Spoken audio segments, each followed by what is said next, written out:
चलो ध्यान दो, कोऑर्डिनेट ज्योमेट्री का 6C पर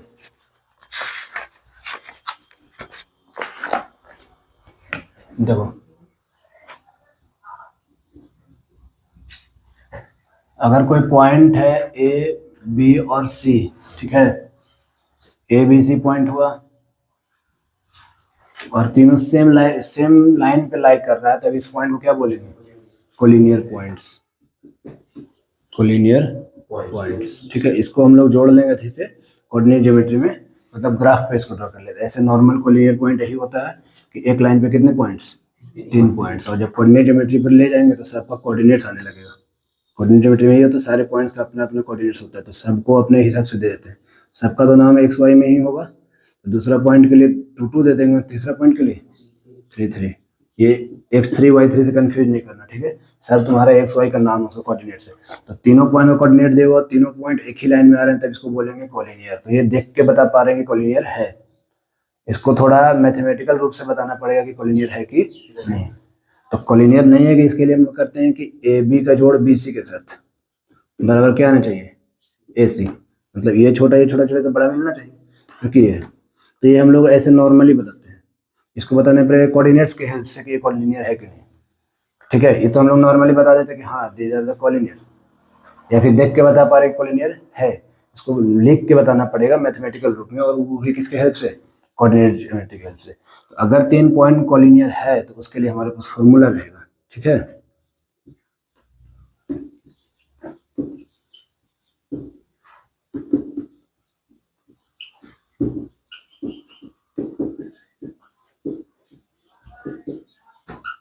ठीक है, यही तुम्हारा फॉर्मूला है, इसमें दिया है बुक में।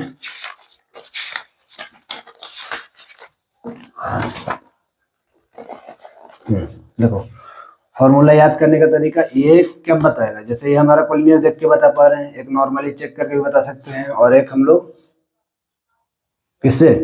इस फॉर्मूला से भी बता सकते हैं, ठीक है।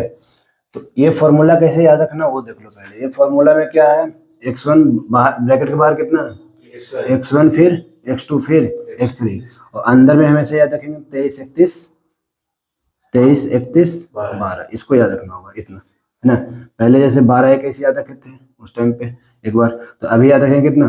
23, 31, 12। तो 23, 31, 12 याद रखेगा, उसको y के साथ भेजते चल जाएंगे। हम भी वैसे ही लिखे हैं, बाहर में हमको याद है x, ठीक है, x1, x2, x3, और अंदर में कितना रख देंगे? 23, 31 और 12। इसको सॉल्व करके अगर हमारा आंसर 0 आ जा रहा है तो ये कोलिनियर है, और नहीं आ रहा है तो कोलिनियर नहीं, ठीक है। इसको सॉल्व करके अगर 0 आ गया तो कोलिनियर है। इसके मतलब हो गया कि अगर तुमको बोलेगा कि 3 पॉइंट दिया हुआ है, कोऑर्डिनेट्स भी उसका दिया हुआ, बोलेगा कि इसको कोलिनियर दिखाइए। नहीं तो दूसरा क्वेश्चन कि कोलिनियर है, कोई एक आध गो वैल्यू गायब कर दे, तो कोलिनियर है तो ये होना चाहिए 0, इक्वेशन बन जाना चाहिए, और इस इक्वेशन एक वैल्यू गायब करे उसको सॉल्व कर लेना, ठीक है। तो मान लो अगर ये 0 हुआ नहीं, अगर ये बन के 0 नहीं हुआ, तो वो पॉइंट्स क्या बन जाएंगे? बोलो,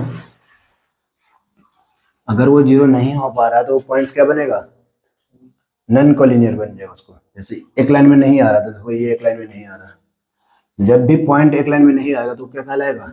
none collinear points. Non collinear points, non collinear points तभी होंगे जब ये सब 0 नहीं हो। अगर 0 नहीं है तो सीधा बन रहा है, जब भी कोई भी नन कोलिनियर पॉइंट ना, वो ट्रायंगल ही फॉर्म करता है, दूसरा कोई फिगर नहीं फॉर्म करेगा। नन कोलिनियर पॉइंट हमेशा ट्रायंगल ही फॉर्म करके देख सकते हो। तो इससे हल्का सा भी इधर ले आए, मेन पॉइंट से हल्का सा भी उधर से ट्रायंगल फॉर्म कर ले रहा, ठीक है। नन कोलिनियर पॉइंट हमेशा क्या बनाएगा? ट्रायंगल, ठीक है, ये ध्यान में रहेगा। तो ये तुम्हारा ट्रायंगल का अभी भी तो वही था ना नाम, ABC, नाम तो ABC है। कोऑर्डिनेट्स भी होगा x1 y1, इसका x2 y2, और इसका x3 y3, इस हिसाब से देख रहे हैं कि अगर पॉइंट नन कोलिनियर हो तो ठीक है, नहीं सॉरी कोलिनियर हो तो ठीक है ऐसे, अगर नन कोलिनियर तो क्या बन जा रहा है? ट्रायंगल। तो अगर वो ग्राफ पे ट्रायंगल बन रहा है, तुमको जस्ट पूछेगा find the area of triangle.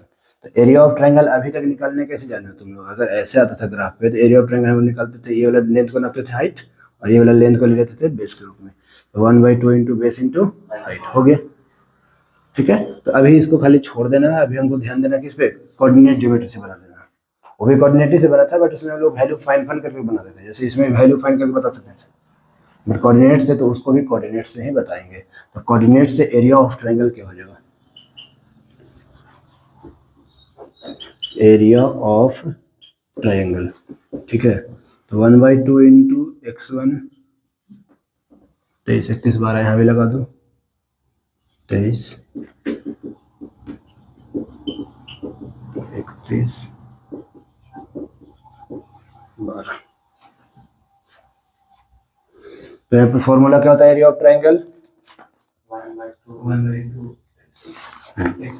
Area of triangle क्या हो गया 1/2, खाली 1/2, और बाकी जो फॉर्मूला पहले था वही है, देख लो।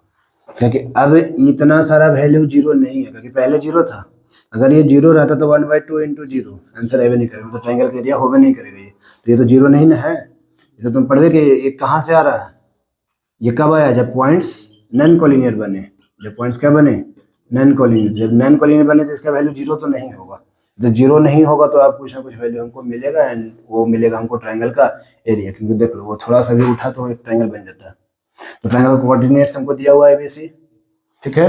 एंड फॉर्मूला क्या हो गया 1/2 खाली लगा देना है, और बाकी 23, 31, 12 याद करने में दिक्कत होगा नहीं। तो बस इतना ही छोटा सा चैप्टर है ये, इसमें जितने क्वेश्चन है बनाना, क्वेश्चन के हिसाब से प्रैक्टिस करवा देंगे, और जो लास्ट वाला क्वेश्चन है तुम्हारा बन जाएगा कोलिनियर के साथ, ठीक है। देखो चैप्टर में क्या पढ़ा है कि कोलिनियर अगर दिखाना है तो इसका वैल्यू कितना निकाल दो, जीरो।